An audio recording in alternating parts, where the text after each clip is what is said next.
Hello guys, good day everyone. Welcome to another session of our ArchiCAD tutorial.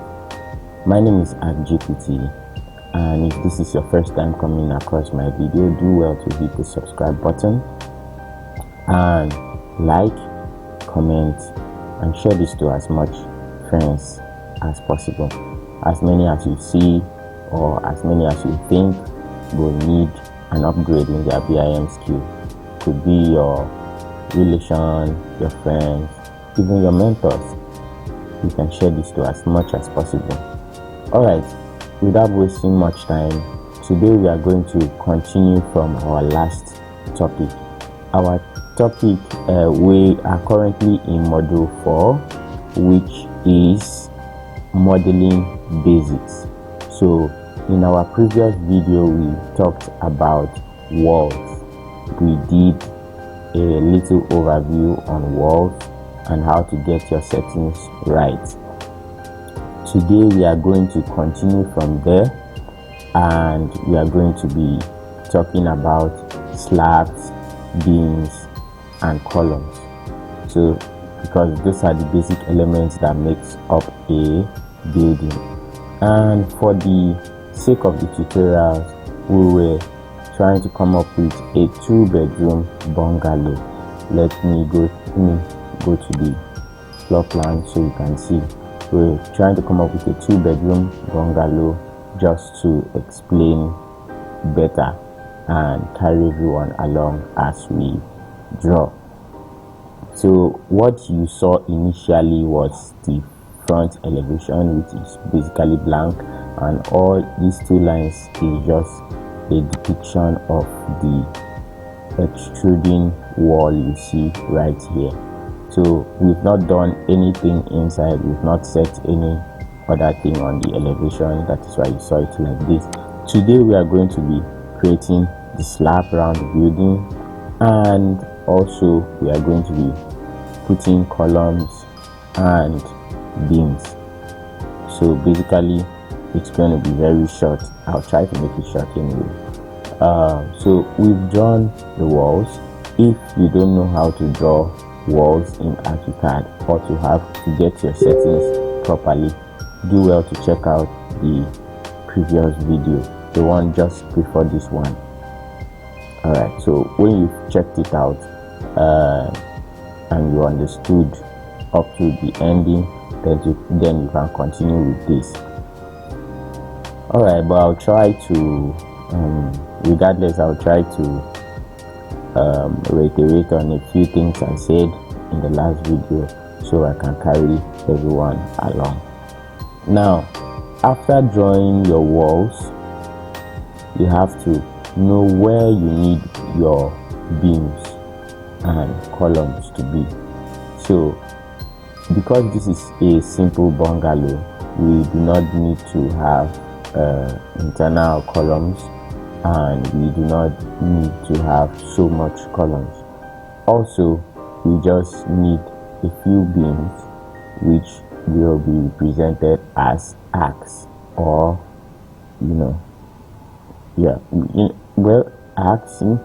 arcs are the curved ones. So let's just leave it as beams. It's just gonna be called or termed beams. So the beams basically are those elements that are suspended with columns or walls. Those walls that are suspended with columns or other walls. So and columns are those elements that are either standalone or attached to walls as a supporting element. So now, where you can find beams and columns are mostly in verandas. Yes, verandas, and in, let's say, openings. So take note that the difference between beams and lintels are that lintels are lesser in weight and shorter, and they are found over doors and windows, whereas beams are spanning longer, and they are found either in verandas or openings. All right, with that explanation, I hope everyone is comfortable. If you need more detailed explanation, you can look it up on ChatGPT or any AI software. So I've talked a lot. Let's go to creating the arcs or the beams. So now the first beam I want to be creating is at this point, because this is going to be my veranda. The whole of this place is going to be my veranda. I could choose to make it smaller for aesthetic purpose, but let me leave it bigger like this. So the whole of this place, I want it to be my veranda. There are two ways to make a beam. It's either we edit the wall and make the level higher. Let me show you. It's either we edit the wall and make the wall begin from somewhere here, or we use an element called opening in ArchiCAD to introduce the beam. Now first things first, let's use that element to introduce the beam, then I'll show you the other method. Anyone that you like using, I think you should just stick to it. So you just make your preference and go with the one that works best for you. So the first method is the component method. So you go to your design elements, your design tab, which is at your left corner of the screen. You scroll down to openings. As you can see, opening tool. In other versions of ArchiCAD, they are all enclosed in the windows and doors. In older versions, they are included in the windows and doors, but in modern versions you see openings. So openings just has to do with empty spaces. So if you click on opening, you can see the type of opening. This is aligned opening, so it opens at equidistance. This is vertical opening, which opens straight up. This is horizontal opening, which opens by the side, as per something like a review, but I'm just giving an instance. So now this is the width and the height of the opening, and this is the level at which the opening will start, or anchor height, the opening will end here, because I think the anchor height, that's where the opening will end. But anyways, we'll find out. This is where the opening is anchoring at the top center, and the rest of it, I think that's the end for these basic settings. And if you click on this arrow down here, you will notice that there are other options for openings. It's either you're using it for a chimney, you're using it for a circular access, you're using it for whatever purpose you want to. But the basic one that you can work with is chimney. Then you can later change the representation later on. In the settings. If you click on that settings, you will see more options. So you can change the symbol to any other symbol you want. Could be no symbol at all, just lines. Because we are not putting any elements there, so we could just make it no symbol at all. For the cut symbol. Then you can use lines to show, to represent it, the cut area. We can use lines to represent the cut area. So let's go ahead and set the width and height of the opening. So let's start with 2.4. Then it's linked. That is why when you set one, the other one, it will reflect on the other one. So I'll click there, and then I have my opening. Oh sorry, I didn't set my symbol to no, so I select it and set it to no symbol, so I don't have anything there, it's empty. Now that it is just straight line, I can change the straight line to that of an opening. You know, in an opening or an arc, you have dashed lines in that case instead of just straight lines. So I'll select it, go to my settings, and make sure that the cut line is dashed. So dashed line, and I say okay. So you notice, okay, so uncut line, let's see that. All right, so it's rather in the uncut line. The uncut line is dashed. So let's see how it looks like in our elevation. As you can see, this is our opening, starting at, so the height is 2.4 and the anchor height is 2.8, so that means it has 400 mm above the ground. So if I set my anchor height the same as my arc height, it's going to make sure that the arc starts from the ground. So let's say 2.4, and note what happens. It takes it straight to the ground, which is what I want. You understand? Now, but the width of the arc is not from end to end. Why am I calling it arc?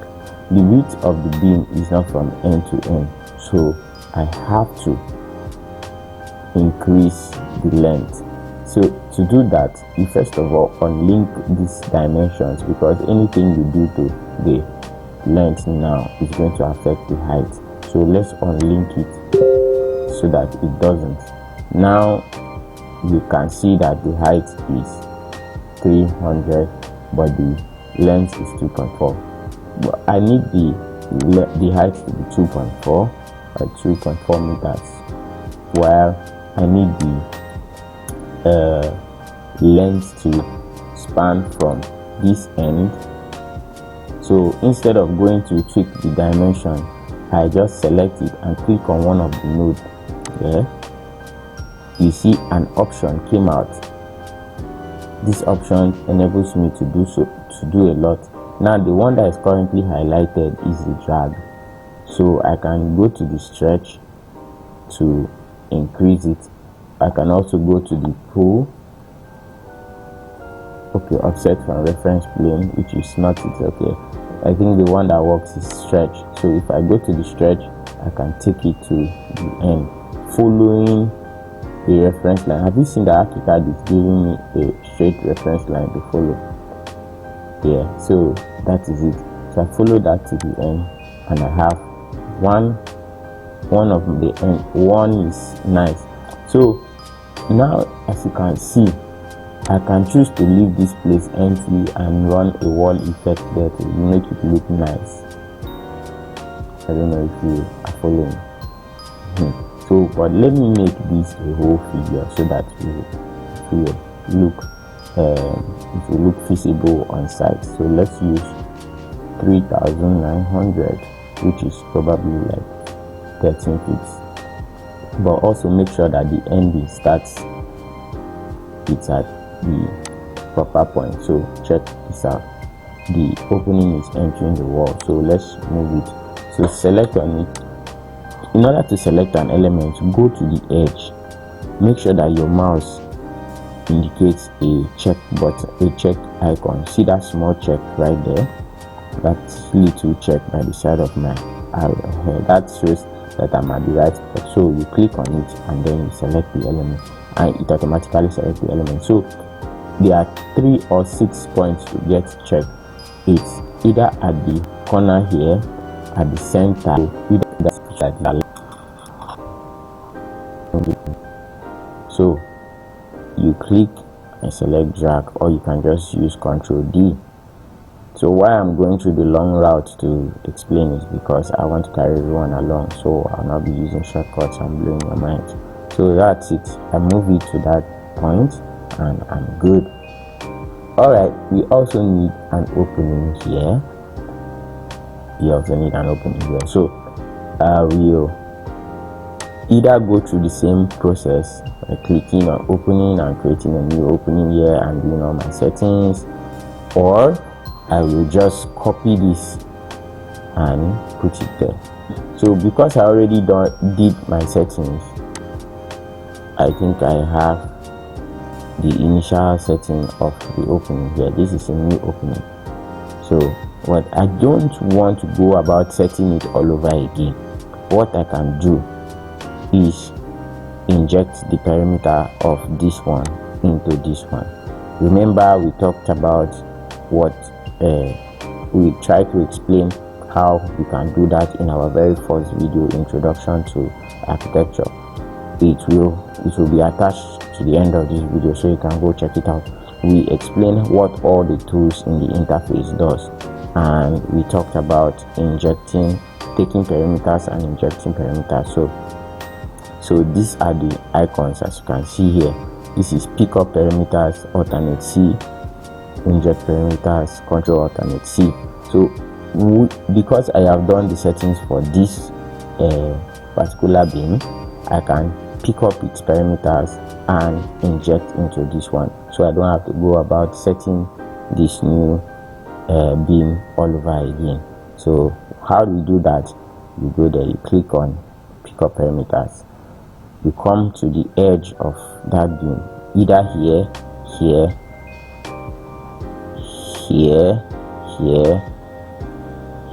or here. So any of those 6 points you click, and notice that when you are at that place, ArchiCAD will show you, it will write what you are highlighting. If you are not highlighting the right thing, it's going to tell you. So right now I've picked up my perimeter. That is why it's not showing anything. It's only showing me wall. That's why it's telling you, do you want to place it here? If I want to place it there, I'll still place it there. But now I don't want to place it. I want to inject the perimeter into this. So I will go to inject perimeter, and then I will now go to that element I want to transform and click on those 6 points I highlighted, 6 points of selection. So I click on it and it automatically changes that element to it, as you can see. So we are still in our opening command, so I cannot select it. I have to come out, click on the arrow tool. Now we have one arc here, we have another arc here, but I need this arc to start here and end here. So first of all, I'll select it, click on the edge, and then this icon, this thing comes up. I now find the stretch or offset edge. So offset edge and move it to the edge I need. Go to this other side to click there. With the offset edge selected, you can still go, or you can still go in and end it where you want it to end, either ways. Alright, so we have a beam here, we have a beam here, and we have a wall here. So let's see what it looks like in our 3D. So as you can see, if you rotate it, click on your screen, click on orbit, as you can see, we have a nice looking beam, and this is supposed to be a column, but then I made it a wall. So but we are going to do the same thing for the back, but this time we are going to use a column. Alright, so first of all, pick your perimeters from this. So you don't need to select it first, you just go there, pick perimeters, come there at the 6 major points. Note that if you are selecting the right objects, ArchiCAD is going to show you. They're going to give you an indication. Like now they drew a circle and then they wrote the opening for me. But then if I am here, you see that it's a wall that is being highlighted. Just that I have to go closer to the edge and make sure that it's the edge. If it's not the edge, another thing will be selected. So don't get confused or don't get fed up if you are trying to select and it's not working. Just do it rightly. So I click there. I've picked up the perimeter of that. I now go to where I want to place it, which is here. I just place it there. I place it anywhere and then adjust it. So I placed one there and I can now move it properly. So to move it properly, you come out from the command because you can't select anything here. You end up adding more. So don't click, just go to the arrow tool first. Then come there, select it and move it to the proper spot. The good thing about this opening is that when it hits a perpendicular wall, it doesn't create an opening inside the perpendicular wall. So let's go down and see what I mean. Now, as opposed to using the doors to create openings, this one, when it gets to a perpendicular wall, it doesn't interfere or cuts it. It just stops where it is being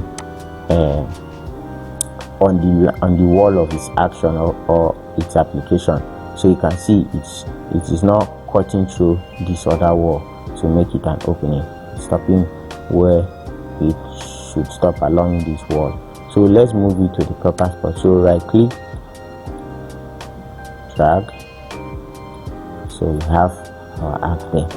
Now we need a beam here, or we should have a beam here. But we can achieve that in two ways. It's either when you put an arc here and end it here, we have no choice but to be left with a little block work that makes a beam here. So let's do that.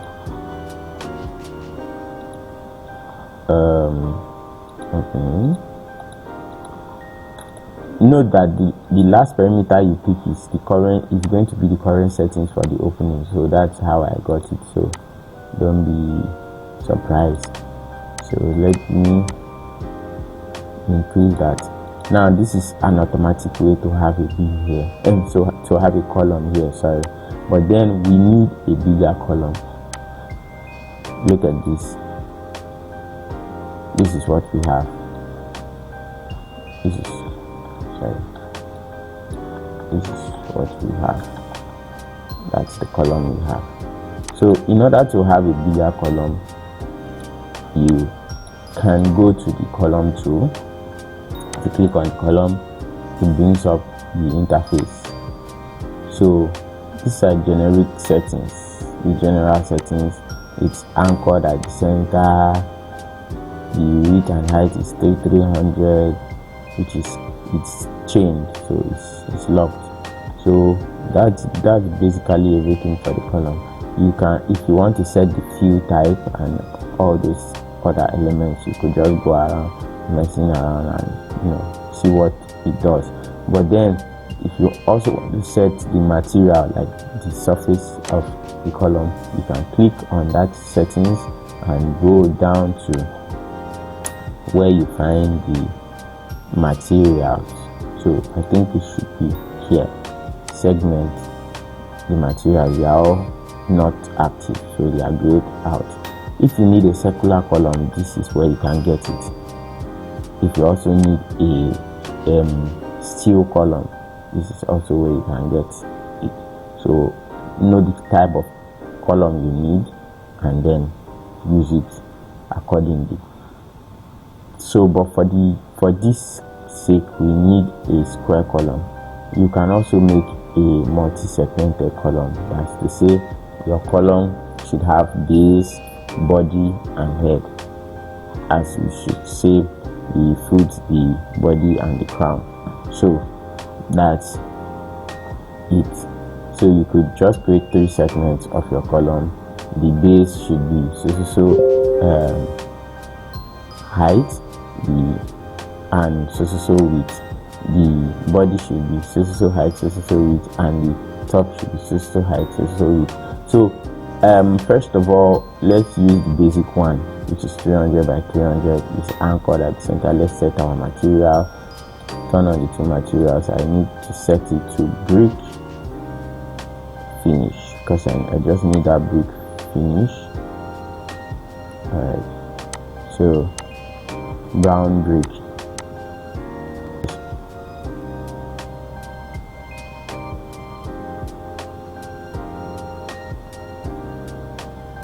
Sorry, make sure you click on the link surface because I need everything to be brick brown. So go ahead and click OK. Now we have our beam, our column. So anyway I place this column, it's going to just sit right there. Why you see it that way is because it is anchored at the center, and the point in which I click is where the center of the column is going to be. So with that in mind, I can move the column to be properly centered around this base wall. Let's say this base wall is our reinforcement for the column. If there's something like that, because this is a bungalow and bungalow really doesn't need reinforcement, you could just use a block work to make the column. So let's move this inside. Even if you don't click Ctrl G or right click and select drag, you could also just click on the center, and this option comes out there. You can find the drag, so you drag it to the center point here. Don't use guesswork to find the center point, just use a little mat. Now when you take it to this other point, you see that it is 2 1 2. So instead of using guesswork to look for the center point, you just do that, and then you divide that 212 by 2, so you have 106. So you just type 106 and it moves it to the center. It's very nice. Now let's check out what it looks like in the elevation. You see we have a nice looking column with a beam. Let's come out with a beam. With a brick finish. So you see, very nice. You can leave it like this, you could make it shorter, any of which you feel fine.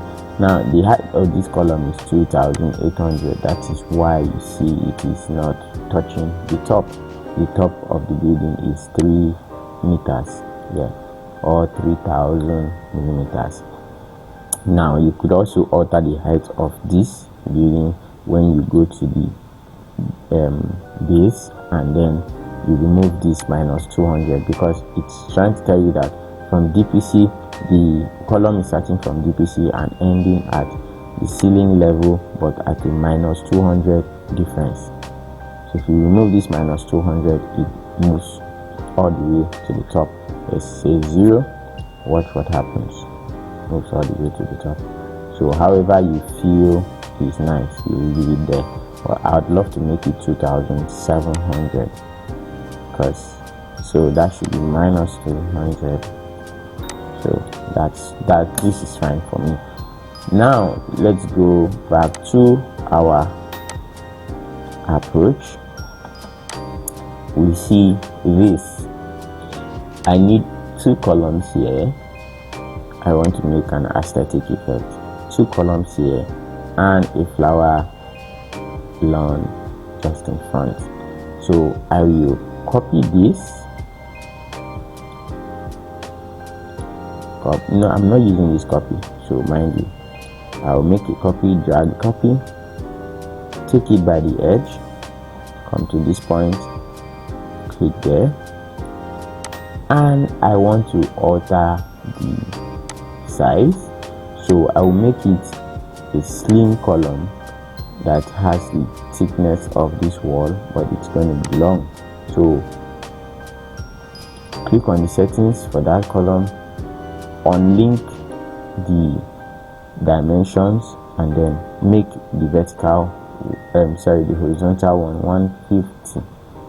So now I have that. I could change the anchor point if I wanted to, but it's fine. I can navigate it without changing the anchor point. So now this is what I have. To achieve what I want to achieve, I will move it to the edge here. Don't just click on it and move. Okay, if you just click on it, you will see this option comes out where you can do so many things. So let's just move it to the end. Also, I want to make a copy of it at this other end, so I will right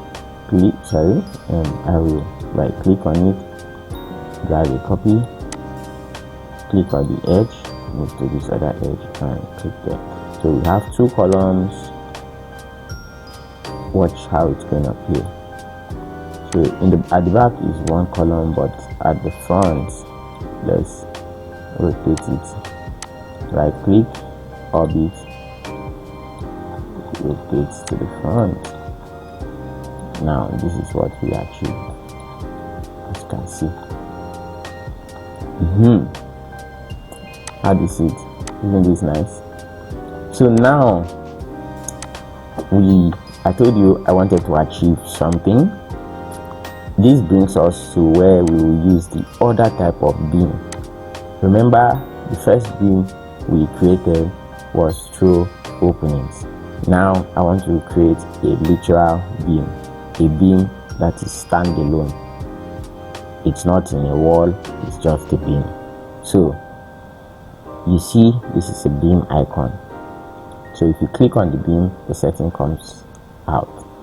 And let's be on the plan so we can understand what we are doing. So let's go to the plan.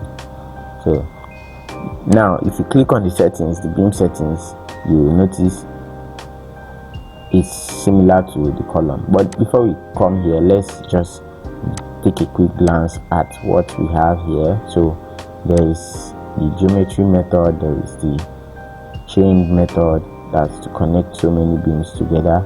There is the rectangular method, that's to just highlight the area you want the beam to fill. There is the curved method if you want to create a curved beam. So but for the basics we are using this, except we get to complete complex structure. The settings are very similar to that of a column, because you see that we have structure, we have either square, circle or steel, we have the field type, we have floor plan floor plan and section settings, and we have the elevation from the ground floor. Also we have the width and the height, the width and the length. This is width, length, the depth is fixed. Width, depth, the length is fixed, which we can alter from the settings. Anchor, top center, and so on and so forth. All these are for complex settings and results, but the major thing we are looking at is the width and the height. So the length will be decided later. Now the width I need for this, looking at the 3D, I need a beam that is just spanning maybe 150 for the height, and the length should be the distance between here and here. The width should also be the distance between here and here, which is 300. So we know the width and we know the height, but let's find out the length. So the length is from here to here, and if you click on the measure tool, you see, you click that, you can see, okay, the length should be 1.2 now. So let's go and create the beam. On our settings, we need the thickness to be 150, and we need, that's depth. The depth 300, the thickness 150. Let's see how it works. Oh, okay, as you can see, you are seeing it from the preview. This is not what it happens. So let's flip it. 300, 150. Exactly, this is what we need. And then for the length, they say it's 2800 on default, but let's change it. You don't need 2800, the length is too long, you need something shorter. Let's see where the option, since it's associative, then I can draw it and specify the length. So but remember that the materials is here, so let's turn on all the materials and make everything to be brick, the same as the columns material. So just check it all, and then we have similar materials for all, and then we are good. So first of all, since our beam is anchored at our, where is the anchor point? Let's check. Top center. Let's make it left corner. So click there and click there. So it's telling me, as a result of the operation, your beam cannot be shown in this plan because I did not set the height. I didn't set the height. This is why. So let's cancel. Let's do it again. But this time I'll set the height to 2400. Yeah. So with the height set, I can now see that it's up here. So let's see what it looks like in the 3D. Have you seen? That's what happens. So in my elevation, it reflects there, and we have that beautiful effect. But then we've now created our flower bed. So now created our flower bed. Before we go into that, let's create slabs. Remember, we were going to talk on beams, columns, and slabs. If I am not mistaken, I think that's all we wanted to talk about today. So now lastly, we go to slabs. In order to draw a slab, I have clicked on escape just in case to get back to my arrow tool. So in order to draw a slab, it's easy. It's the same process as the beam and the column. So you just click on slab, and then the settings appears. So you need to know the type of slab you want to create, and but there are very many options, and as you can see, these are all where your alignment is going to be and the types of. So just explore, feel free, but I'll show you the basics. First things first, we are not doing a detailed drawing, so please make your slab a simple one. Simple slab. So I clicked there and I selected the simple one. So we now have very simple options. Either it is aligning by either it is referencing by the top or referencing by the bottom. And there are three methods of drawing slab. This is the polygon method, this is the rectangular method, and this is the rotated rectangular method. So this one you pick points, this one you draw a square, just use a square, and this one you draw a square, then you rotate it. So I'll just explain these two, then this one you can explore. So now this particular one, when you click on it, you just draw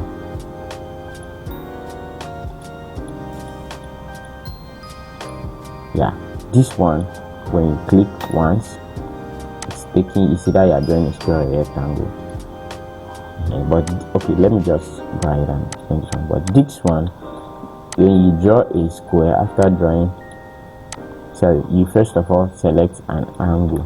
So if it is aligning this way, before you can now draw your square, your floor, your slab.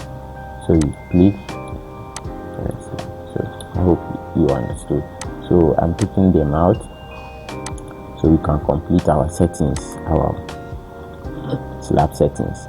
So with the slab selected, I want to draw the base slab for our building. Now this building, I need the height to DPC to be 450, I think, which I have set. I explained this when I was doing project units and settings. So in order to get your height from a natural ground level to your DPC, you go to your settings and make sure that they are all set there. So check out that video on project units and settings in order to understand more on this, but it's already set. my natural ground level starts at 0 and ends at 450 height. My DPC starts at 450 height and ends at 3000. That's its height is 3000. So my ceiling level starts at that combination of this and this, which is 3450, and ends at 600 above this. So when we combine these two, that's where we have my roof level, and it exceeds, like it goes as far as 4500 depending on my angle or roof slope. So that's it. Now that I know that my base of my building is 450, I will go to the DPC and make sure that in my slab settings I set the base to 450. Set the fills for the slab. The top should be, let's use black marble. Black marble. For the side, I think I should use stucco ash. Let's see. Is there stucco here? Or let's just use a brick finish, maybe one of the dark bricks or something. Well, let's use anyone for the start. We'll tweak it later.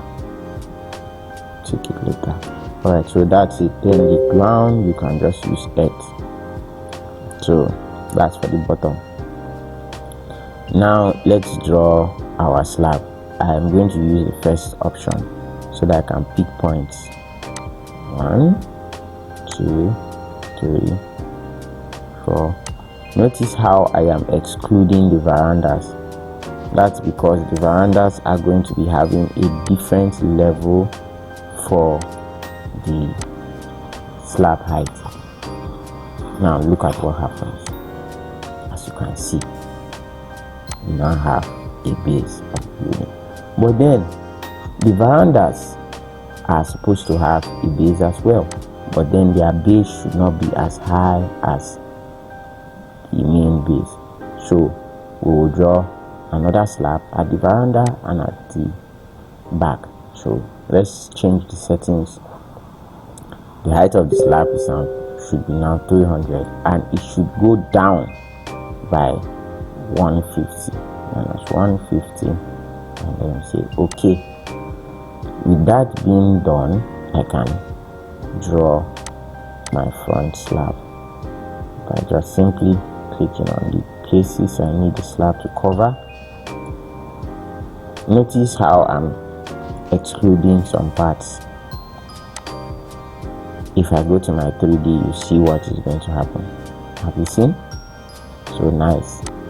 Now we are going to work on that together. Probably if you have time to cover that in this video, cool. But if you don't, I will definitely talk about it in our next video. So we've done that for that side. Let's go to the back and do same. So I click this, click this, click this, click this, click this, click this, and close. So we have also a slab at the back. Slab at the back, but it is excluding the column area. To check that, to check this little thing here, let's just quickly go over it. So I have escaped. I've come out from my slab command. I'll select that column and then make sure that it goes down by minus 450. So minus 450. You see, I've added extra 450 to the base, and we have our column going straight down. I'm going to elaborate more on columns when we are dealing with complex structure or a duplex. But right now we are just working with a simple bungalow, so that is why I am using basic settings. So I'll do same for these two. I cannot pick perimeters from the other one and inject here because it's going to alter the width and the length. It's going to alter almost everything about this. So I'll just select the two select one, hold shift, select the next one, and go here and just write minus 450. So it extends it down. Also, I can do same to this wall in order to make it go down to the base. But then instead of doing that, if I do that, it's going to extend the whole of this wall. So I'll first of all split this wall to make sure that I have this little wall here should be standalone. So to split it, I'll just select it, go to the split command, here is split command, and then come at that point where I want to split it and click on it, then click here. Then it's now asking me, where do I want to face? I want to face here because this is what I'm working with. So I'll hold this, go to the 3D, it's been selected. Then I can now add that little extras to the end. So 450. Watch what happens. Oh, sorry, minus. You notice that I didn't put minus and it went up. So that is something you should take note. Alright, so now I have a wall that goes down or to the end. If you look at it from the front elevation, you see that it all goes down. I hope you are following. Alright, so we've come very far. Now let's also work on this. I need that to go all the way to the end too. So let's first of all split it. Split.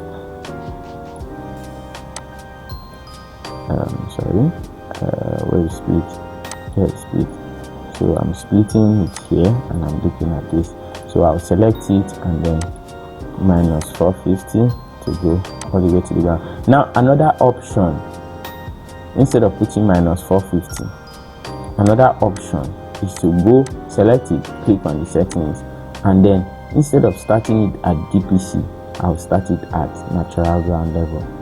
And notice as I click natural ground level, my top level changed to DPC. Don't leave it at DPC, take it to ceiling level because that's where it was. So now we have a wall starting from down to up. You can do same to this. If I should take out that 450, now see it up, and I go to its settings and make sure that it is starting at natural ground level. That's the first option there, natural ground level, and ending at ceiling level. So you see, two ways to achieve the same thing. Alright, with that being said and done, your assignment for today would be to create steps that leads to this veranda. Create two more, okay, I think it's one step that leads to this veranda, and also at the back do the same thing for the back. I'm not going to show you, just try your best and do what you can. Create a step at this place for us to have, not a step like a slab. The step should be a slab that is 150 mm height, 300 thread. The riser is the height of the slab is 150 mm. The depth of the slab is 300 mm, and the length should be the same distance from here to here. For the back should be the same distance from here to here. Alright, so that's your assignment. In the next class, I want to see what you've come up with, but you could just take a screenshot of your 3D and send it to me via WhatsApp or via YouTube. But via email. Yeah, so also you could just paste in the comment section if there's that opening. Follow me on all social platforms: TikTok, Facebook, Instagram, and wherever you have it. Just any way you can get my attention, try to get my attention, and we'll continue our conversation from there. If you've watched up to this point, do well to hit that subscribe button, and I hope you enjoyed it. If you have any questions or anything that you were unclear about, I think I would advise that you watch this video again. Watch it again, and if you still don't understand, organize your question properly and look for any way to reach out to me. I am, as I earlier made mention, or as I earlier explained, I'm on all social platforms. It's the same name at GPT. So any way you reach me is fine. I will attend to you. And if your case requires a full-blown video, I'll make sure to work on it just for you. Carrying you along is my topmost priority, just for the records. Alright. If there is any other thing I have not explained about slabs, floors, beams, slabs and floors are the same thing. About slabs, beams, and columns, I am going to do that in our next video. So I remain your favorite tutor at GPT. See you on the next one. Bye. If you've not subscribed, do well to hit that subscribe button now.